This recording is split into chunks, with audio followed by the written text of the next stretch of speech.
Dios te bendiga, hermano, en esta hermosa tarde de este día martes. Estaba yo estudiando hace un momento la materia de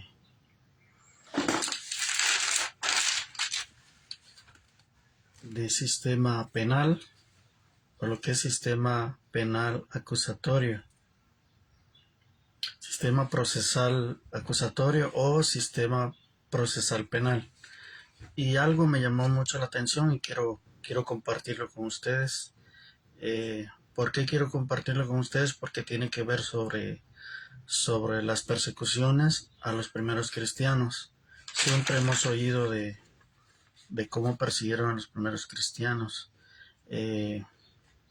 Si usted se pregunta por qué persiguieron a los cristianos, pues Jesús en el libro de San Mateo, en el capítulo 5, del 10 al 11, Él especifica la razón por la cual va a venir la persecución. Dios bendiga a nuestro hermano Alexi, nuestro hermano Osiris.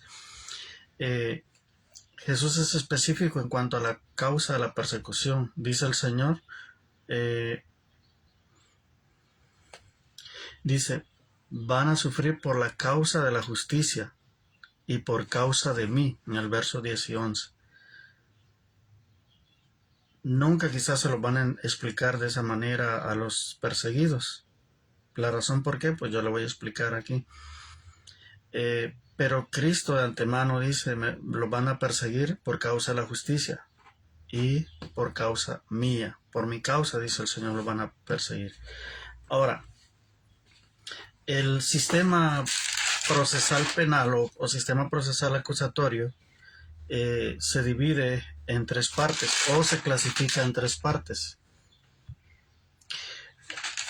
Número 1 es la adversarial, el inquisitivo y el mixto. ¿De cuál quieren que quiera hablarles yo? Pues el número 2, inquisitivo. ¿Por qué? Porque esa palabra muchas veces la hemos escuchado. Y al hablar del sistema penal inquisitivo, estamos hablando de la Inquisición. ¿Cuántas veces has escuchado la palabra Inquisición? ¿De dónde viene la palabra Inquisición? Esa palabra viene del latín inquisitio, inquisitionis. Se trata del nombre de acción derivado del verbo inquirere, prefijado con apofonía radical de quarere. Entre paréntesis tiene buscar, preguntar. De inquirere viene inquirir. La palabra inquisitio significa interrogatorio. ¿Y has escuchado tú la palabra la Santa Inquisición? Bueno, pues al hablar de Santa Inquisición únicamente es porque una iglesia está haciendo ese proceso penal o ese proceso acusatorio. Lo que es un sistema es el sistema, los principios o normas que tienen para juzgar a una persona. Y ese sistema del cual estamos hablando es el sistema inquisitorio. Y ellos, otra vez les reitero para que lo conozcan bien a fondo, al ponerle Santa Inquisición es porque una iglesia está llevando a cabo ese sistema. Ahora, la universidad me está enseñando a mí sobre las tres clasificaciones del sistema penal acusatorio. Y dentro de ellos a mí me llamó la atención el sistema inquisitivo. Yo quiero leerles todo lo que concierne al sistema inquisitivo. ¿Por qué se lo quiero leer? Porque en ese sistema fueron acusados o perseguidos también, primero perseguidos los primeros cristianos, los que sufrieron de la iglesia primitiva. Bueno, déjame leerte esto que estoy estudiando. Sistema inquisitivo son las facultades unímodas o que lo abarca todo. La palabra unímoda es que lo abarca todo. Que tiene el tribunal para proceder de oficio en la iniciación y substanciación del proceso penal. Surge en las primeras pesquisa de oficio del Imperio Romano y las monarquías cristianas del siglo XII. El inculpado era visto como objeto de persecución penal y no como una persona que tenía derechos frente al jus poniendi. El jus poniendi, déjame decirte porque aquí escribí esta frase.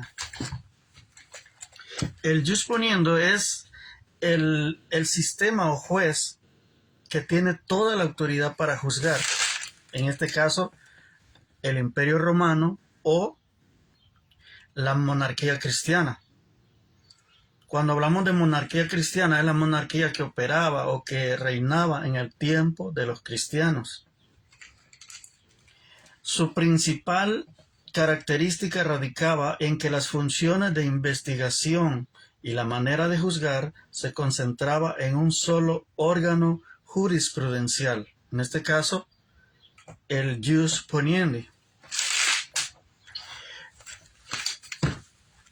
La etapa sustantiva era la de instrucción, ya que las sentencias se fundamentaban en las pruebas generadas durante la investigación. Pero antes de continuar esto, cuando yo estaba leyendo esto me recordaba, ¿se acuerdan ustedes de las cartas de Pablo?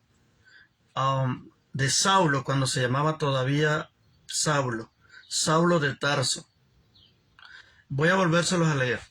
La etapa sustantiva era la de instrucción.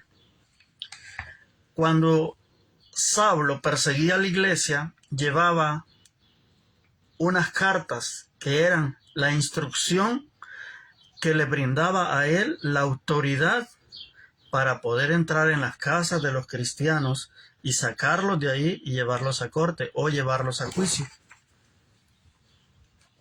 Qué hermoso es conocer esto, porque ya no solo estás leyendo la Biblia, te estás dando cuenta a nivel de derecho o a nivel de las leyes cómo operaban las leyes en ese tiempo, o cómo operaba el Imperio Romano o la monarquía cristiana del siglo XII y cómo fueron perseguidos los primeros cristianos de esa manera. Entonces, en esa etapa de instrucción se fundamentaban en las pruebas generadas durante la investigación, las cuales no se trasladaban al inculpado. De las cartas, por ejemplo, que este hombre llamado Saulo llevaba, nunca le iba a entregar una carta de esas al inculpado. Es decir, Saulo nunca iba a entrar en una casa y les iba a decir, esta es la hoja que le mandan a ustedes para que usted vea de lo que se le está acusando. Esas cartas únicamente servían, ¿sabe para qué? Para que las autoridades de esa ciudad, de ese pueblo donde Saulo iba a entrar, lo dejaran pasar y ejercer la autoridad que se le había encomendado a él. ¿Se da cuenta? Al no darle el conocimiento al inculpado de lo que se le acusaba, esto era una violación al principio de defensa y contradicción. ¿Qué significa esto? Que esta persona no tenía la libertad o no se le otorgaba el derecho de poderse defender ni contradecir de aquello que se le acusaba. Ahora vamos a ver las características de este sistema inquisitivo. Escuche bien las características, porque esto es lo que me llamó la atención. Número 1, los tribunales dependían de la autoridad romana, monarca, rey o emperador. No existía un poder judicial independiente, como hoy lo conocemos, donde los gobiernos no pueden meter mano, bueno, entre paréntesis, ¿verdad? Porque hay gobiernos que saltan los derechos en muchos países. Pero en ese entonces no había un poder judicial que fuera ajeno al poder gobernante. Número 2, el juez actúa de oficio por pesquisa judicial o denuncia que pudiera ser anónima. Bastaba con que alguien mandara a decir a un juez o fuese a decir de manera anónima que en una casa, por ejemplo, habían cristianos. Número 3. Pero estos procedimientos no solo eran contra los cristianos. Esta era la forma del sistema de ley en ese entonces, en el siglo XII. Número 3, un procedimiento escrito y secreto. ¿Qué quiere decir esto? Que no había los juicios orales como hoy, donde la persona se puede defender por medio de su expresión, por medio de sus palabras. Número 4, una administración de justicia secreta. Tampoco conocía el inculpado cómo se llevaba el proceso. Número 5, procedimiento penal sin derechos. El inculpado no tenía derechos. Número 6, forma de comunicación escrita, lo que estamos hablando. Nada más de forma escrita. Solo para las partes acusatorias y los testigos. Número 7, la parte acusadora correspondiente al juez. Es decir, hoy en día miramos que la parte acusadora la puede llevar otra dependencia, otra jurisprudencia que llamamos fiscal, por ejemplo. O hay un abogado también que está de la parte acusadora. En ese entonces, el único que llevaba esa correspondencia de juzgar era el juez. Número 8. Se admite la tortura con el propósito de contar con la confesión del imputado. ¿Y no le suena familiar eso en los estudios que se han hecho, que cada pastor, evangelista, maestro le ha dado a usted acerca de lo grave que eran cómo lastimaban a los cristianos durante ese siglo XII o durante las monarquías cristianas? Vea que los textos también nos hablan de esto, que se admitía la tortura para que el inculpado confesara. También vale la pena recalcar que también nos habla la historia que había la oportunidad de que el inculpado se retractara de lo que creía, de su fe que profesaba mediante la tortura. Se le pedía que se retractara, que negara su fe. Número 9. Las pruebas de la parte acusadora tienen un valor mayor en cuanto a probar el delito. Si el inculpado le daban cierta oportunidad de defenderse, lo que pesaba más en la balanza de la justicia era las pruebas de la parte acusatoria. Esto es bien importante. Esto es bien importante porque nos damos cuenta que también la historia nos habla, aún el derecho. Cada estudiante de derecho se da cuenta, más cuando esta persona ha estudiado la Biblia, cuando enseña la Biblia, se da cuenta de cómo operaba este sistema penal acusatorio. En este sentido, en la clasificación del sistema inquisitivo. Y te reitero por última vez, ya cuando se sabe que es la iglesia la que está llevando a cabo este sistema inquisitivo, ahora se le llama la Santa Inquisición.